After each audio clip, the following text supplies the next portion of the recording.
Hi friends, किसी भी business को ग्रो करने के लिए एक मार्केटिंग स्ट्रैटेजी की ज़रूरत होती है। मार्केटिंग स्ट्रैटेजी है जो आपके बिजनेस को ग्रो करवा सकती है, जो आपके बिजनेस को एक्सपांड कर सकती है, जो आपके बिजनेस को एक ब्रांड बना सकती है। तो मार्केटिंग स्ट्रैटेजी बहुत ही ज़रूरी है।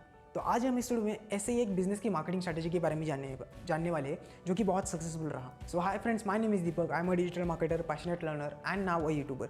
आज हम इस वीडियो में बात करेंगे केविन ट्रस्ट की मार्केटिंग स्ट्रैटेजी के बारे में, जो कि एक मिल्क शेक का ब्रांड है। कैसे उन्होंने अपनी मार्केटिंग की, कैसे उन्होंने अपने ब्रांड को एक्सपांड किया, ये जानेंगे इस वीडियो में। तो उनकी मार्केटिंग स्ट्रैटेजी जानने से पहले हम जानते हैं कि केविन ट्रस्ट की शुरुआत कैसे हुई। तो 1920 में एडवर्ड केविन ट्रस्ट ने अपने डेयरी फार्म शुरू किया इंडिया में, बट असल में इस कंपनी की शुरुआत हुई 1925 में, जब चाणक्यपुर में, जो कि दिल्ली में है, वहाँ पे इन्होंने अपनी पहली फैक्ट्री शुरू की। तो उसके बाद उन्होंने अपने बिजनेस को एक्सपांड करना शुरू किया। उन्होंने अलीगढ़, शिमला, लाहौर, कलकत्ता, इन सारी सिटीज़ में अपने आप को एक्सपांड किया। बट जब इनकी डेथ हुई तो वार्नर केविन ट्रस्ट ने इस कंपनी को एक्वायर कर लिया। लेकिन 1940 में रामकृष्ण दालमिया ने इस कंपनी को चलाना शुरू किया। जब इन्होंने इस कंपनी को लिया तो उस वक्त इस कंपनी में बहुत सारी पुरानी टेक्निक्स यूज़ हो रही थी, जो कि बहुत ही पुरानी थी। तो इन्होंने क्या किया, इन्होंने मॉडर्न मशीनरीज इस कंपनी में लगाई। जो भी मॉडर्न टेक्निक्स थी, मॉडर्न टेक्नोलॉजीज थी, उन्होंने इसका यूज़ करना इस कंपनी में शुरू किया और ये कंपनी ग्रो होती रही। जब 1916 में मिल्क शॉर्टेज जो एक बड़ा इशू था, उस वक्त इन्होंने इंडियन आर्मी को मिल्क पाउडर प्रोवाइड करना शुरू किया और इसी के साथ 1960 से 1970 तक ये कंपनी बहुत ग्रो हुई और इसे केविन ट्रस्ट शेक के नाम से लोग जानने लगे और ये बहुत ही सक्सेसफुल ब्रांड था उस वक्त का। पर अब यहाँ पे एक सस्पेंस आ गया। 1970 में जो इंडियन गवर्नमेंट है, उन्होंने इनकी लैंड एक्वायर कर ली। इस वजह से इनकी जो मेन फैक्ट्री थी वो बंद पड़ गई।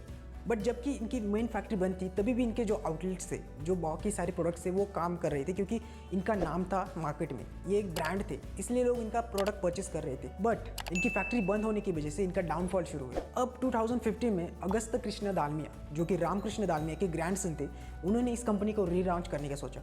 उन्होंने इनके फ्रेंड जो कि अमन अरोरा, उनके साथ इस कंपनी को रीलॉन्च किया। जनवरी 2016 में इनके पास 4 आउटलेट्स थे, जो कि बहुत ही अच्छे चल रहे थे। पर अगस्त दालमिया, जो कि रामकृष्ण दालमिया के ग्रैंडसन थे, उन्हें 8 से 10 फ्रेंचाइजीज खोलनी थी पर मंथ। और जब उनके पास 60 आउटलेट्स थे जो कि ऑपरेशनल थे और उन्हें 230 आउटलेट्स और खोलने थे, तब उन्होंने डिसाइड किया कि एक ग्रेट टीम बिल्ड की जाए। देखो, ग्रेट टीम ही होती है जो आपको आपका बिजनेस एक्सपांड करने में हेल्प करती है। तो इन्होंने भी वही किया, एक अच्छी टीम बनाने के लिए उन्होंने शुरुआत की। अब उन्हें एक्सपांड करना था, तो उन्हें एक ऐसा इंसान चाहिए था जो कि एक्सपीरियंस हो और एक्सपर्ट हो रेस्टोरेंट फील्ड का। तब उनकी मुलाकात हुई सौरभ सीताराम से। सौरभ सीताराम वो इंसान है जिन्होंने इस ब्रांड को बहुत आगे ले जाने में मदद की। सौरभ सीताराम को 16 साल का एक्सपीरियंस था जब इन्होंने केविन ट्रस्ट को ज्वाइन किया। अब जब ये तीनों इस कंपनी को बहुत ही अच्छी तरीके से चला रहे थे, तब अपने प्रोडक्ट में जो फ्लेवर्स थे, जो कि मिल्क शेक के फ्लेवर्स थे, उन्हें चेंज करना शुरू किया और यही से शुरू होती है इनकी मार्केटिंग स्ट्रैटेजी की। तो अब तक हमने स्टोरी जान ली कि कंपनी की शुरुआत कैसे हुई और क्या क्या हुआ।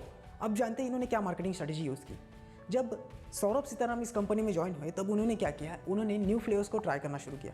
अलग अलग फ्लेवर, जो मिल्क शेक में अलग अलग फ्लेवर्स आते हैं, तो उन्हें ट्राई करना शुरू किया। उसके बाद इन्होंने अपने जो आउटलेट्स थे, उनकी डिज़ाइनिंग चेंज की, अलग अलग डिज़ाइंस इन्होंने ट्राई करना शुरू किया। उसके बाद उनकी पैकेजिंग में चेंजेस आए, तो उन्होंने क्या किया, एक ग्लास के बॉटल्स निकले। जब सब MNC, सब कंपनीज प्लास्टिक यूज़ कर रही थी किसी भी ड्रिंक को सर्व करने के लिए, तब इन्होंने ग्लास के बॉटल्स यूज़ करना शुरू किया और ये ग्लास के बॉटल्स रीयूजेबल थे। यही बहुत बड़ी मार्केटिंग स्ट्रैटेजी थी कि उन्होंने ऐसे ग्लास के बॉटल्स बनाए जो रीयूजेबल हो और बहुत ही अट्रैक्टिव हो। क्योंकि उन्होंने क्या किया, उन्होंने अपने ग्लास बॉटल्स पर एक डिज़ाइन लगाया जो कि उनका लोगो था और उसके नीचे लिखा द ओरिजिनल मिल्क शेक। तो जब लोगों को प्लास्टिक की जगह ग्लास बॉटल्स मिलने लगे, तब लोग इस ब्रांड की तरफ अट्रैक्ट हुए, क्योंकि बहुत सारी कंपनीज प्लास्टिक यूज़ कर रही थी ड्रिंक सर्व करने के लिए और उस वक्त ये ग्लास बॉटल यूज़ कर रही थी, जो कि महंगे पड़ते हैं प्लास्टिक से, लेकिन फिर भी ये यूज़ कर रही थी। तो इस वजह से लोग इनकी तरफ अट्रैक्ट होने लगे। अब इन्होंने बहुत ही अच्छी मार्केटिंग स्ट्रैटेजी यूज़ की, जो कि बहुत ही बढ़िया लगती है मुझे। उन्होंने क्या किया, एक पर्टिकुलर सिटी में अगर कोई फेमस जगह है या फिर कोई फेस्टिवल है या फिर कोई ओकेजन है, तो उसके लिए एक डिज़ाइन क्रिएट की, जो लोगोज होते हैं, आइकॉन्स कहते हैं हम उसे। उन्होंने क्या, उन आइकॉन्स को, उन लोगोज को उस बॉटल पे प्रिंट करवाया और वो बॉटल सिर्फ उसी सिटी में मिलेगी। मैं आपको एग्जांपल देता हूँ, मुझे पता नहीं ये बॉटल है या नहीं, लेकिन एग्जांपल के लिए, आपको समझाने के लिए, फॉर एग्जांपल अगर वो आगरा है, आगरा में जो ताजमहल है, उन्होंने क्या, उस ताजमहल के आइकॉन को उस बॉटल पे प्रिंट करवाया। अब वो बॉटल सिर्फ आगरा में ही मिलेगी, कहीं और नहीं मिलेगी। तब इन लोगों ने क्या किया, अगर लोग आगरा में जाते तो उन्होंने उनका मिल्क शेक परचेस किया, जो कि केविन ट्रस्ट के नाम से था। अब जो उन्होंने वो बॉटल परचेस किया, तो उसके ऊपर उन्होंने ताजमहल का लोगो देखा, ठीक है। अब जब लोगो देखा तो वो सिर्फ एक बॉटल नहीं रही, क्योंकि वो बॉटल कहीं और नहीं मिल रही थी, सिर्फ आगरा में ही मिल रही थी, तो एक कलेक्टेबल आइटम हो गई। तब लोग उसे कलेक्ट करने लगे, उन बॉटल्स को कलेक्ट करने लगे। और जब लोगों ने कलेक्ट करने लगे तो हम लोगों को शौक होता है कि उसकी फ़ोटोज़ निकाल के सोशल मीडिया पे डालना, और इसी तरह से इनका ब्रांड एक्सपांड होना शुरू हुआ। लोगों ने उस बॉटल्स के फ़ोटोज़ खींचे, उन्होंने लोगों ने सेल्फीज़ ली क्योंकि उस बॉटल पे लोगोस थे, वो बॉटल्स रीयूजेबल थी। लोगों ने इस बॉटल्स को कलेक्ट करना शुरू किया, फ्रीज़र में रखना शुरू किया, और फ्रीज में जो बॉटल्स कलेक्शंस था उनके सब के फ़ोटोज़ लेना शुरू किया और सोशल मीडिया पे डालना शुरू किया। इसी के साथ इस ब्रांड को एक नई ऑडियंस मिल गई, जो कि थी जेन जेड, जो कि नई ऑडियंस, जो कि यंगर ऑडियंस है। इनको उन्होंने टारगेट किया इस मार्केटिंग स्ट्रैटेजी की वजह से। तो इस तरह से ये मार्केटिंग स्ट्रैटेजी यूज़ करके इन्होंने अपने ब्रांड को एक्सपांड किया। सो बस यही थी इनकी मार्केटिंग स्ट्रैटेजी। लेकिन मुझे लगता है हम इस मार्केटिंग स्ट्रैटेजी बहुत कुछ सीख सकते हैं। तो सबसे पहले इन्होंने क्या किया, इन्होंने बॉटल्स यूज़ करना शुरू किया जबकि लोग प्लास्टिक यूज़ कर रहे थे ड्रिंक सर्व करने के लिए। तो अगर आपका बिजनेस ऐसा है जहाँ पे आप कुछ अलग कर सकते हो, प्लीज़ ट्राई आउट, क्योंकि एक अलग चीज़ लोगों को देखने में मज़ा आता है।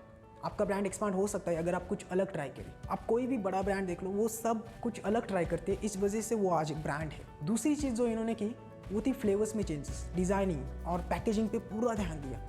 तो अगर आपका ब्रांड है, अगर आपकी कोई कंपनी है, कोई बिजनेस है, तो आपकी पैकेजिंग को आपको बहुत ज़्यादा ध्यान देना होगा। तो मुझे कमेंट में बताना क्या आपने कभी कवेंटर्स का मिल्कशेक लिया है, क्या आपने कभी उनकी जो लोगोज वाली बॉटल थी, जो कि आइकॉनिक, जो कि बहुत ही यूनिक थी, क्या वो कभी आपने कलेक्ट की है? तो अगर की है तो प्लीज़ कमेंट में ज़रूर बताना। सो बस यही लर्निंग थी इस कवेंटर्स की मार्केटिंग स्ट्रैटेजी से। सो आई होप आपको ये वीडियो पसंद आया हो, तो please like the video and hit the subscribe button.